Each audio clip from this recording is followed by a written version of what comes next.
ಈ ಷಡ್ಯಂತ್ರದಿಂದ ಯಾರಿದ್ದಾರೆ ಅಂತ ಹೇಳ್ತೀರಾ? ರಾಜಕೀಯ ಮೇಲಾಟಕ್ಕೆ ರೇವಣ್ಣ ಅವರು ಬಲಿಪಶುವಾದ ಅದನ್ನ ಮಾಧ್ಯಮ ಮಿತ್ರರಿಗೆ ಬಿಡ್ತೀನಿ. ನಾನು 25 ವರ್ಷ ಈ ರಾಜಕೀಯ ಜೀವನದಲ್ಲಿ ಶಾಸಕನಾಗಿ ಕೆಲಸ ಮಾಡಿದ್ದೀನಿ.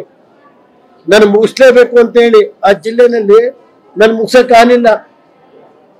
ಇವತ್ತು ಯಾವ್ದೋ ಒಂದು ವಿಡಿಯೋ ಬರ್ತೈತೆ ನೋಡಿ ನೀವು ಇಲ್ಲಿ, ಅಲ್ಲ ಇದರಲ್ಲಿ ಎಂಥದ್ದು ಸ್ಟೇಟಸ್ ಅಲ್ಲಿ ಹಾಸನದು ನಾನು ಹೇಳಕ್ಕೂರ ಹಾಸನ ರೇವಣ್ಣರು ಮಾತಾಡ್ತಾರೆ ಅಂತಾರೆ.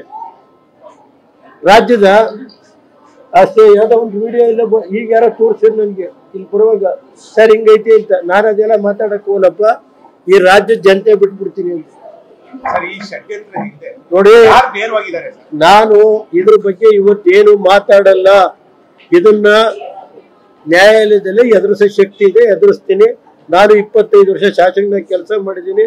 ಇಂಥವಕ್ಕೆ ನನಗೆ ನಮ್ಮನೆ ಕೆಲಸಗಾರರು, ನಮ್ಮನೆ ಅಡಿಗೆ ಭಟ್ರನ್ನ ಬರಕ್ ಬಿಡ್ಲಿಲ್ಲ, ನನ್ನ ಪಿಎಗಳು ಬಿಡ್ಲಿಲ್ಲ. ಬರೀ ಬೆಳಗ್ಗೆ ಎದ್ರೆ ಎಂಕ್ವೈರಿ ಬೇಕು ಅಂತ ಸುಮ್ಮನೆ ಯಾವ ರೀತಿ ನರಕ ಯತ್ನ ಕೊಟ್ರು ಅನ್ನೋದು ನನಗೆ 3 ತಿಂಗಳಿಂದ ಅದ ಟೈಮ್ ಬಂದ ಹೇಳ್ತೀನಿ ನಾನು. ಈ ಷಡ್ಯಂತ್ರದಿಂದ ಯಾರಿದ್ದಾರೆ ಅಂತ ಹೇಳ್ತೀರಾ? ರಾಜಕೀಯ ಮೇಲಾಟಕ್ಕೆ ರೇವಣ್ಣ ಅವರು ಬಲಿಪಶುವಾದ ಅದನ್ನ ಮಾಧ್ಯಮ ಮಿತ್ರರಿಗೆ ಬಿಡ್ತೀನಿ. ನಾನು 25 ವರ್ಷ ಈ ರಾಜಕೀಯ ಜೀವನದಲ್ಲಿ ಶಾಸಕನಾಗಿ ಕೆಲಸ ಮಾಡಿದ್ದೀನಿ. ನಾನು ಮುಗಿಸ್ಲೇಬೇಕು ಅಂತ ಹೇಳಿ ಆ ಜಿಲ್ಲೆನಲ್ಲಿ ನಾನು ಮುಗಿಸಕ್ ಆಗಿಲ್ಲ.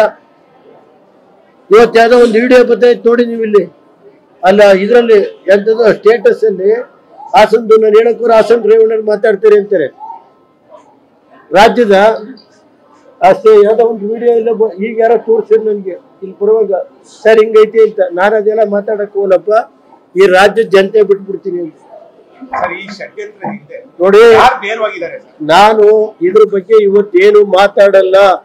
ಇದನ್ನ ನ್ಯಾಯಾಲಯದಲ್ಲಿ ಎದುರಿಸೋ ಶಕ್ತಿ ಇದೆ, ಎದುರಿಸ್ತೀನಿ. ನಾನು 25 ವರ್ಷ ಶಾಸಕನಾಗಿ ಕೆಲಸ ಮಾಡಿದ್ದೀನಿ.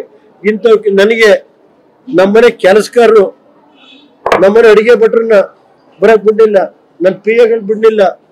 ಬರೀ ಬೆಳಗ್ಗೆ ಎದ್ರೆ ಎಂಕ್ವೈರಿ ಬೇಕು ಅಂತ ಸುಮ್ಮನೆ ಯಾವ ರೀತಿ ನರಕ ಯತ್ನ ಕೊಟ್ರು ಅನ್ನೋದು ನನಗೆ 3 ತಿಂಗಳಿಂದ ಅದ ಟೈಮ್ ಬಂದ ಹೇಳ್ತೀನಿ ನಾನು.